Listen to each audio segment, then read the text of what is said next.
Hello, my dear children. Today, in this video, we'll start a new chapter in English language, that is, Chapter 3 Phrases and Clauses.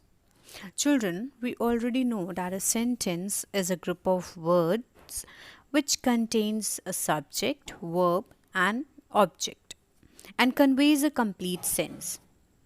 Both phrase and clause is an important part of a sentence. So, to understand phrase and clause, look at the following group of words. In the library, on the bed, under the table, at the door, on the roof. So, in these group of words, see that there are no subject verb combination. That is, these group of words neither have subjects nor the verbs. Moreover, it does not convey complete sense as they lack subject and verb. They cannot be considered as a complete sentence. Like if I say in the library, you will not get a clear idea of what I am to say. You'll keep on wondering what is in the library or what's happening in the library. Similarly, if I say on the bed, under the table, at the door, on the roof, in any of these group of words, you will not get clear idea about what I mean to say until and unless I use this group of words with subject and verb.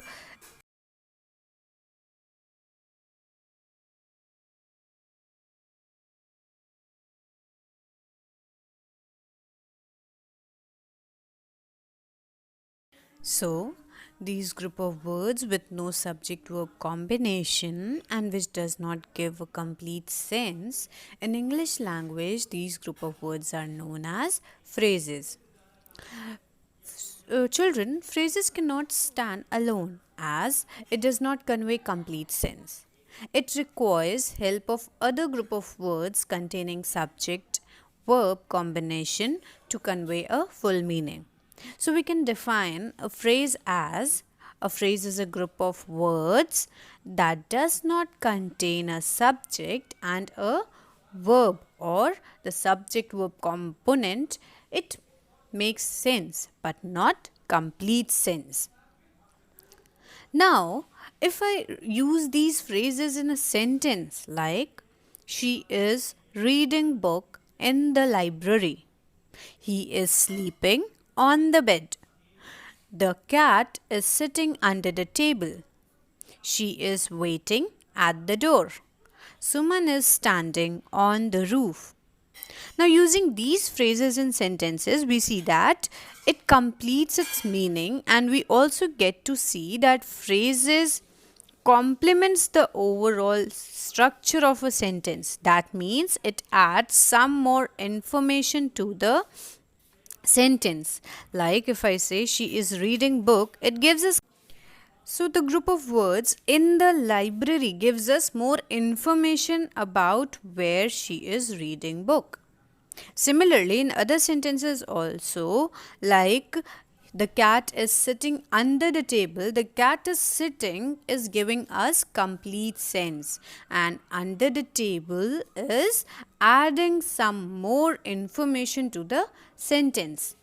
Therefore, we can say that phrases do not complete sense but they complement the structure of the sentence. So, now that you have understood phrases, let's understand what are clauses.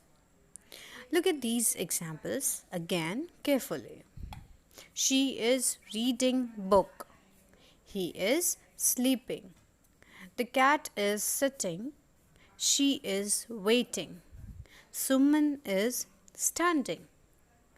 In these examples, we see that the group of words are arranged in such a way that it contains subject-verb combination. And so, these group of words in English grammar are known as clause. Clause may or may not stand alone to give a complete sense, as it can be independent or dependent. So, we can define clause as Clauses are group of words that have a subject and a predicate. It may or may not stand alone to give complete sense. Clauses can be independent or dependent. Independent clause express a complete thought and can stand alone as a sentence. It does not require help of other group of words to convey its meaning. For example, she is reading book. Here in the example, we can see that these group of words contain subject verb combination and it conveys complete meaning. It completes its sense and do not depend on any other group of words to complete its sense. And so we can say that she is reading book is an independent clause. Whereas subordinate clause can act as part of speech but depend on the rest of the sentence or the main clause to express a complete thought. So subordinate clause depends on the main clause, or dependent clause depends on the independent clause to complete its sense. Dependent clause used alone does not give us a complete thought. It does not give us a complete idea. So dependent clause depends on independent clause, and these subordinate clause with the help of conjunction depends on the main clause to complete its sense. Now, subordinate clause may function as noun, adjective or adverb in a sentence, and so they are classified as noun clause, adjective clause and adverb clause. Now that you are clear with the phrase and clause, let us understand about their kinds. So phrases are of 5 kinds. That is, phrases can act as noun, adjective, adverb, verb and preposition in a sentence. And so they are categorized as noun phrase, adjective phrase, adverb phrase, verbal phrase and prepositional phrase. Now let us go through all kinds of phrases one by one. So the first one is noun phrase. Children, as you already know that to identify noun in any sentence, we ask questions like what, who or where. Like if I say, I like books. So, what do I like? I like books. The answer we get is book, and so book is the noun here.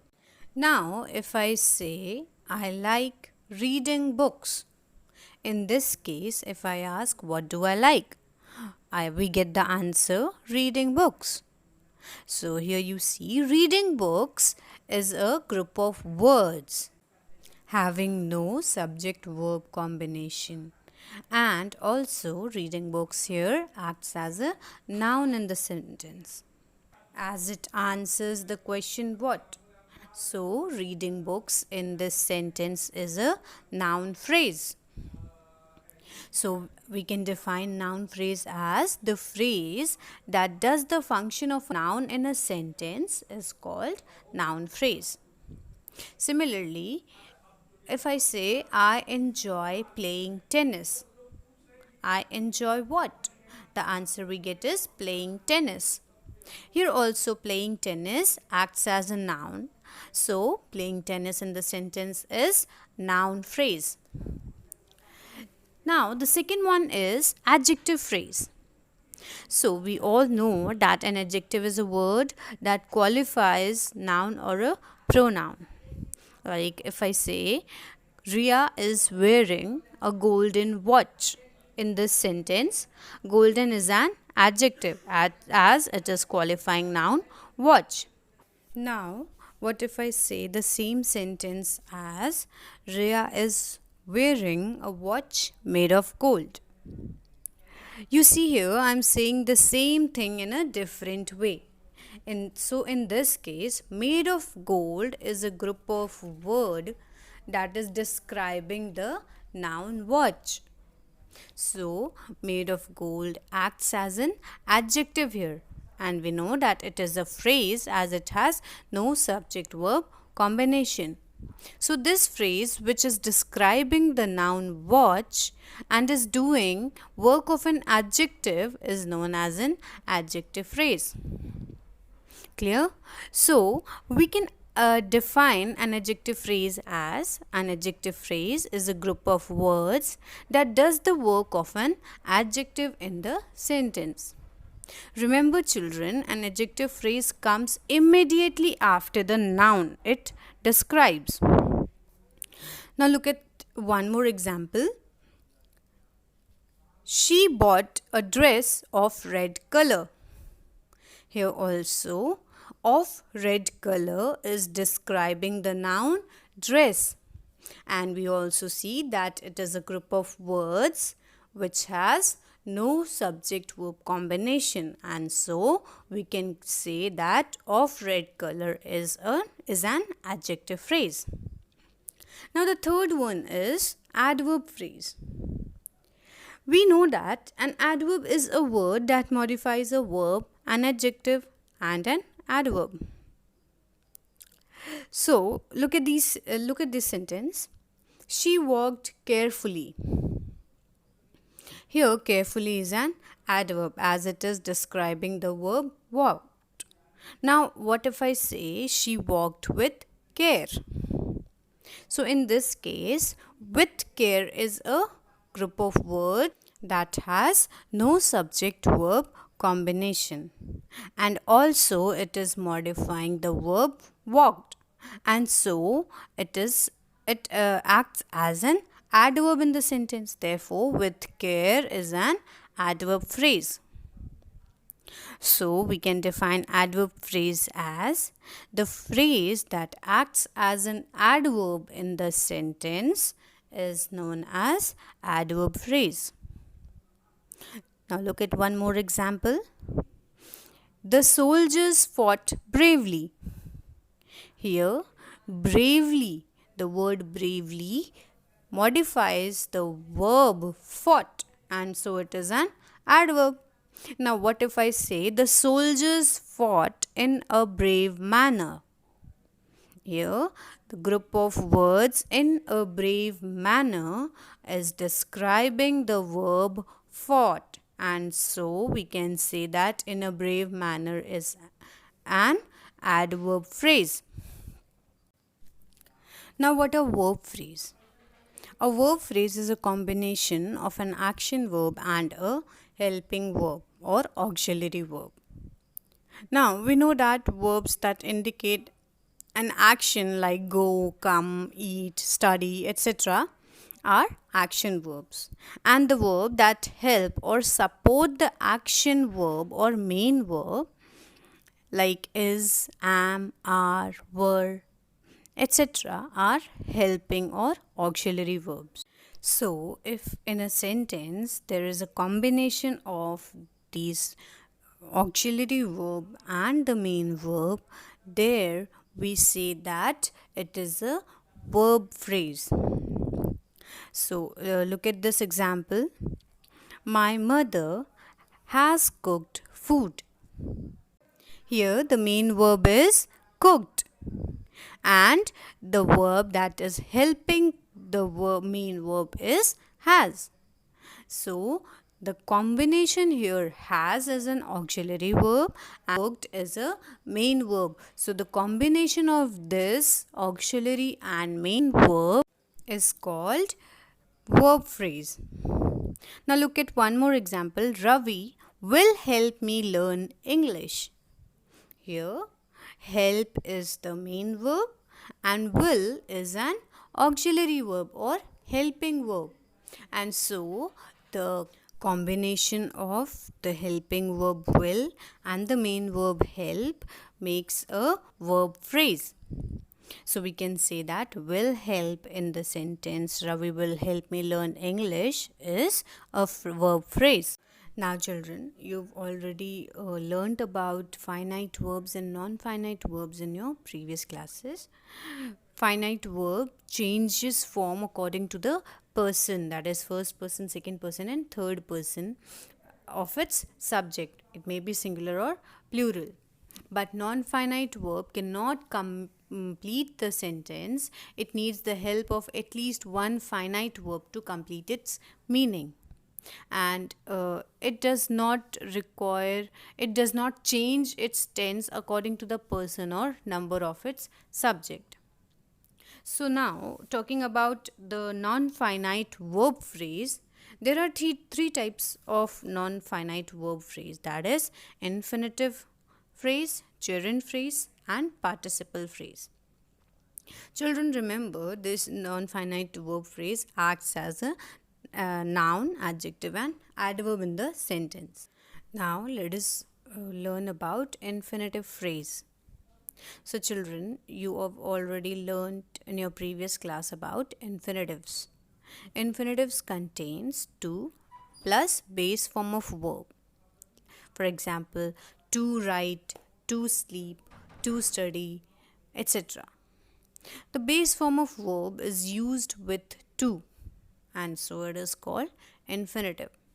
Now, if I say, I like to motivate people.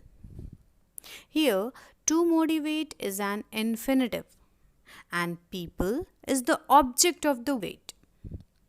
So, here to motivate people acts as a noun. Like if I ask, I like what? To motivate people. So, to motivate people is an infinitive phrase working as a noun in the sentence. Therefore, we can define infinitive phrase as an infinitive phrase starts with an infinitive which is followed by object and modifiers. Like as we saw in the given example that infinitive to motivate was followed by object people. And so, to motivate was an infinitive phrase. One more example. My goal is to spread love. Here, to spread is the infinitive and love is the object of the verb spread. And so, to spread love is the infinitive phrase. You can also see this phrase starts with infinitive, that is to plus the base form of verb, that is spread. Clear? Now let us know about gerund phrase. Before you understand a gerund phrase, let us understand what is a gerund in English. So a gerund is an ing form of verb that works as a noun in a sentence. For example, I love teaching.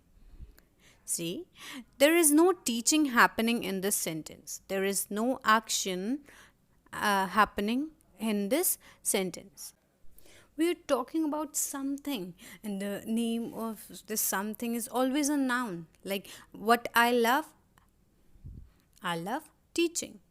So teaching is gerund here. That's working as a noun. Now, since you understood gerund, let us know about gerund phrase.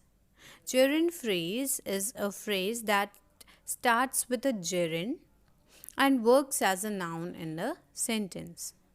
It also includes modifiers and other objects. Like eating an apple every day keeps you healthy. Here, eating is a gerund. An apple is object of the verb eating, and every day is nothing but just a modifier. It modifies the verb eating.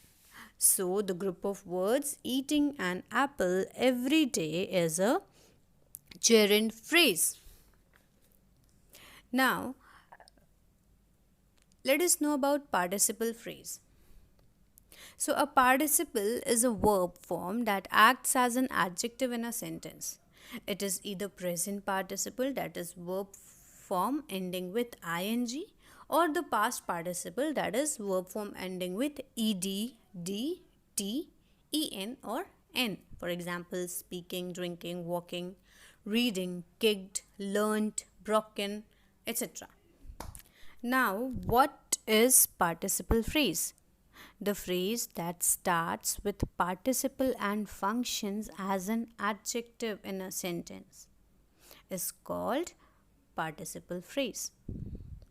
Remember, participle phrase acts as an adjective in a sentence. For example, the man screaming in pain fell from the stairs.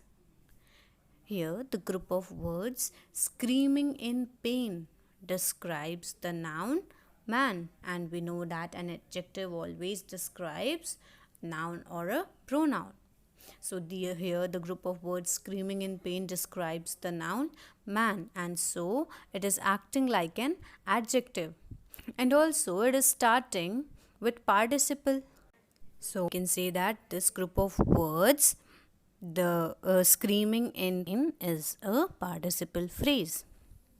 Look at another example. The man jumping in happiness won a car in a lottery. Here also, jumping in happiness.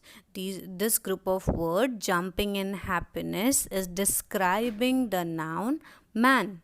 And also, this phrase is starting with participle jumping.